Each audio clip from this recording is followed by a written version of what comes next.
Seriously আমি না বুঝতেছি না তুমি এরকম কেন করতেছো। আচ্ছা তুমি আমাকে বলো, বিএসসির জন্য আমার কানাডাতে স্কলারশিপ সহ সবকিছু রেডি ছিল। তুমি বললে এখন গেলে নাকি আমি তোমাকে হারাবো, তোমাকে অন্য কোনো ছেলের সাথে বিয়ে দিয়ে দিবে। ওকে ফাইন, আমি সবকিছু ক্যান্সেল করলাম। তারপর তুমি বললা তোমার বাবা বলছে যে বেকার কোনো ছেলের সাথে বিয়ে দিবে না। আমি সবকিছু ছেড়ে আমার বাবার বিজনেসে বসা শুরু করলাম, যেটা এতটুকু ইন্টারেস্ট ছিল না।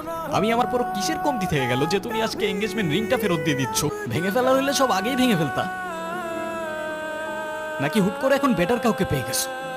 তোমার যা ভাবা তুমি তাই ভাবতে পারো, আমার কোনো প্রবলেম নেই। আরে প্রবলেম তোমার থাকবে কেন? প্রবলেম তো তোমার ক্যারেক্টারে। আর আমার লাকের প্রবলেম যে তোমার মতো একটা মেয়েকে ভালোবাসি।